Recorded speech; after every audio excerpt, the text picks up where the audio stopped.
सुप्रभात प्यारे बच्चों, कैसे हैं आप सब। आशा करती हूँ कि आप सब स्वस्थ होंगे। बच्चों, पर एक सबसे बड़ी बात मुझे आपको जो बतानी है कि कुछ बच्चे जो हैं जूम क्लास में एब्सेंट चल रहे हैं कंटिन्यू। ठीक है, वो क्या कारण है, उनका कोई रिस्पॉन्स मेरे पास नहीं आ रहा है। कॉल करो, ढंग से जवाब नहीं उनका होता है। परमानेंट आपकी एब्सेंट चल रही है मेरे पास। ठीक है, कोई बच्चा बाद में ये ना कहे कि मैम हम क्लास में थे और हमारी मैम ने किसी ने भी एब्सेंट लगा कर भेज दी। आपके पास डेली आपके एब्सेंटीज़ का रिकॉर्ड जाता है। अपना एब्सेंटीज़ बच्चे चेक करें ध्यान से उसको। ठीक है, कोई भी बच्चा जूम क्लास में एब्सेंट ना हो। एटलीस्ट मेरी क्लास में मुझे जल्दी से एब्सेंट ना दिखाई दे कोई। ओके, चलिए now we start our chapter number 5। तो प्यारे बच्चों, हमारा पाठ है 5 डॉक्टरी, जो कि हमने अपनी पिछली वीडियो में बहुत बढ़िया तरीके से समझा था। मुझे उम्मीद भी है कि आपको वो पाठ समझ में आ गया होगा। ठीक है, तो एक बार मैं आपको फिर से बता देती हूँ इसमें कौन कौन से पात्र हैं। इसमें पात्र हैं विशंबर बाबू, जो कि डॉक्टर है, शंभू उनका नौकर है, और बुद्धू जो है कहारों का सरदार है। उसमें बगलू, पल्लू, पक्षी, विष्णु है ना, चरवाहा और 5 डाकू, ये सारे इस नाटक के जो हैं जिनसे मिलकर ये नाटक पूरा हुआ है, वो सारे उसके पात्र हैं। ठीक है, तो हमने इसकी पूरे चैप्टर की रीडिंग की थी, काफ़ी समय इस चैप्टर को दिया था। तो आज हम क्या करेंगे बच्चों, इस पाठ का अभ्यास कार्य करेंगे। इस पाठ का अभ्यास कार्य में हमारा सबसे पहला टॉपिक क्या है, शब्द अर्थ। ठीक है बच्चों, हमारा शब्द क्या है, पिटारी। पिटारी का मतलब छोटा बक्सा। अड्डा, अड्डा मतलब गढ़, यानी कि ठिकाना। कहते हैं ना डाकुओं का अड्डा, कि जहाँ पर कोई इंसान रहता है उसका रहने का ठिकाना क्या था। मरीज, रोगी, पेशेंट होता है जो। पालकी एक तरह की सवारी जिसे आदमी कंधे पर बांध कर कंधे पर ढोते हैं, है ना। जैसे देखा होगा आपने, बड़े बड़े राजे महाराजाओं के नाटक आते हैं तो उसमें जो पालकी को राजा लोग बैठे हुए होते हैं या रानियाँ बैठी होती हैं, उसको कहार उठाते हैं पालकी को, है ना। 4 कंधों पे 4 लोग होते हैं, तो उसे बोलते हैं बेटा पालकी। आप लोगों ने तो नहीं देखी होगी, लेकिन पिक्चर में ज़रूर देखी होगी। नेक्स्ट है सर्दी। सर्दी का मतलब होता है जाड़ा। कहार पालकी ढोने वाला, चरवाहा गाय भैंस चराने वाला। ठीक है बच्चों, इन शब्दों का हम शुद्ध उच्चारण करते हैं। कैसे करते हैं इसको, विश्वंबर बाबू, विश्वंबर, बंदूक, पिटारी, चरवाहा, अड्डा। ठीक, अब हमारा प्रश्न उत्तर है, यदि तुम डॉक्टर होते तो डाकुओं के साथ कैसा व्यवहार करते, है ना। ये प्रश्न उत्तर है, ये आपने अपनी नोटबुक में करना है। एनबी, ये भी आपने अपनी नोटबुक में करने हैं। जिस पर मैं एनबी लिखूंगी वो काम अपनी कॉपी में करना है, बुक में नहीं करना है। ठीक है, इनके आंसर मैं आपको पीडीएफ के साथ सेंड करूँगी। चरवाहे के मना करने पर भी विशंबर बाबू ने यात्रा क्यों नहीं छोड़ी थी, तो मैंने आपको बताया था ना क्यों नहीं छोड़ी थी, क्योंकि वो अपना मरीज देखने जाना चाहते थे। स्टेशन मास्टर का बेटा था, है ना, वो काफ़ी बीमार था, जिससे देखना था उन्होंने। नेक्स्ट पेज देखिए बच्चों, हमारा नेक्स्ट पेज में क्या है, एक शब्द में उत्तर दीजिए। जैसे जो हमारे ग्रामर में होते हैं प्रश्न उत्तर, कि शब्द समूहों के लिए एक शब्द लिखिए।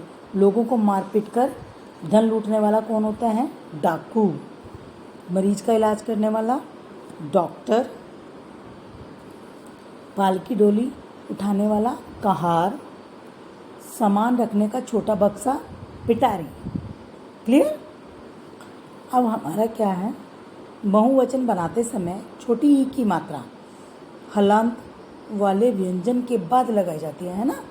बहुवचन बनाते समय छोटी ई की मात्रा हलंत वाले व्यंजन के बाद लगाई जाती है। क्या देखो, व्यंजन की मात्रा कब लगाई जाती है, इसमें क्वेश्चन ये है। बहुवचन है ना, बनाते हैं जब हम, देखो बहुवचन में क्या है, ये हड्डियाँ, ये हलंत लगा हुआ है ना, हड्डी, हड्डी का क्या हो गया, हड्डियाँ। पट्टी, पट्टियाँ, ये हलंत लगा हुआ है। गद्दी, गद्दियाँ। मुट्ठी, मुट्ठियाँ। क्लियर। तो बच्चों, अब ये वाला क्वेश्चन जो है आपने बुक में करना है, ये आपका होमवर्क है। पाठ में प्रयुक्त चिल्लाना, फूलना, तड़कना, भागना, मारना आदि शब्दों से किसी काम के करने या होने का पता चलता है। ठीक है, तो ऐसे शब्दों को क्या कहते हैं, क्रिया कहते हैं। तो पाठ में आए कि नहीं 5 क्रिया शब्दों को ढूंढ कर लिखो। आपने जो पाठ पढ़ा है डॉक्टरी है ना, उस डॉक्टरी पार्ट में जो क्रिया शब्द आए हों और हमारे जैसे कौन कौन से होते हैं क्रियाएं, कौन कौन से होते हैं, रोना, खाना पीना, हंसना, दौड़ना, खेलना, कूदना, ये सारे जो होते हैं जो हम कर रहे होते हैं वो सारी क्रियाएं होती हैं। वो आपने 5 शब्द ढूंढकर यहाँ पर अपनी बुक में पेंसिल से लिखने हैं। ठीक है बच्चों, तो अगला प्रश्न देखते हैं। अब हमारा अगला प्रश्न हमारा क्या है, दिए गए वाक्यों में उचित विराम चिन्ह लगाइए। ठीक है बच्चों, इस प्रश्न को हम पढ़ते हैं। देखिए आपके पास सामने आपके विराम चिन्ह दिए हुए हैं, पूर्ण विराम, कोमा है ना, पूर्ण विराम, क्वेश्चन मार्क, ये सब दिए हुए हैं आपको। तो कैसे लिखना है, अरे भाई कैसे ना घबराएं। अरे भाई के बाद आप क्या लगाएंगे, वो विस्मयादि बोधक होता है ना, ये जिसके नीचे चिन्ह लगा हुआ बिंदी लगी है वो क्या है, विस्मयादि बोधक। अरे भाई कैसे ना घबराएं, यानी कि क्वेश्चन हो गया कैसे ना घबराएं, तो यहाँ क्या आएगा, क्वेश्चन मार्क। बुद्धू, बगलू, पल्लू, बख्शी, विष्णु, जल्दी करो। और बुद्धू के बाद कोमा, नाम है ना सारे, तो इसके बाद क्या लगेगा, कोमा। बुद्धू के बाद कोमा, बगलू के बाद कोमा, पल्लू के बाद भी कोमा और बख्शी के बाद भी कोमा। विष्णु, जल्दी करो के बाद पूर्ण विराम। ठीक है बच्चों, लास्ट अगला थर्ड वाला हमारा है, अरे नहीं नींद कहाँ। अरे के बाद कोमा, नहीं नींद कहाँ के बाद है आपका विस्मयादि बोधक। ठीक है, 1 मिनट। नेक्स्ट क्वेश्चन है बच्चों हमारा, क्यों भाई सप्तग्राम कितनी दूर है। क्यों भाई के बाद कोमा, सप्तग्राम कितनी दूर है, क्योंकि क्वेश्चन पूछ रहा है वो, तो यहाँ पर क्या आएगा, प्रश्न, क्वेश्चन मार्क, यानी कि प्रश्नवाचक चिन्ह आएगा यहाँ पर। नेक्स्ट प्रश्न देखो बच्चों हमारा, दिए गए प्रश्नों में सही का निशान लगाइए। विशंबर बाबू कौन थे, डॉक्टर, सैनिक या डाकू। विशंबर बाबू जैसा कि मैंने आपको किरदार में बताए थे कौन थे, डॉक्टर थे। ठीक, अगला प्रश्न देखिए इसका, शंभू कौन था, डॉक्टर का साथी, डाकू का साथी या डॉक्टर का नौकर। बच्चों शंभू जो था डॉक्टर का नौकर था। ठीक है, अब हमारा इधर से एक प्रश्न और छूट गया था, मूल्य परक प्रश्न, ये देखते हैं हम।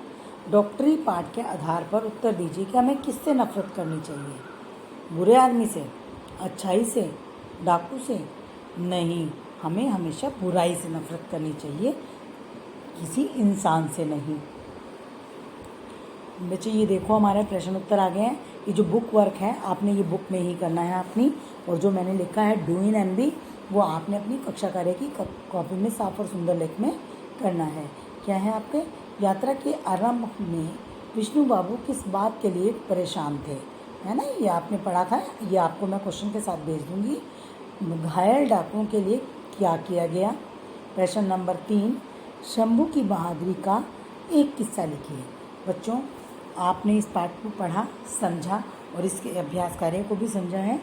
ठीक है, आपने सारा काम जो है अपनी कक्षा कार्य की कॉपी में साफ और सुंदर लेख में करना, और जो बुक का काम है वो भी बुक में अच्छे से करना है।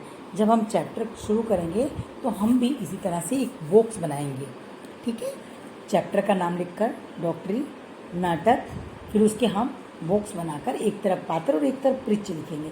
फिर उसके बाद हम अपने शब्द शुरू करेंगे, क्योंकि जब हम पात्र लिख लेते हैं ना, किसका परिचय क्या है, वो क्या किरदार कर रहा है उसमें, तो उसमें क्या होता है बेटा, हम अपने पाठ को बहुत अच्छी तरह से हमारे समझ में आ जाता है कि चाहे वो क्वेश्चन कहीं से भी बन के आ रहा है तो हमें सारे पाठ के आंसर्स भी क्लियर हो जाते हैं।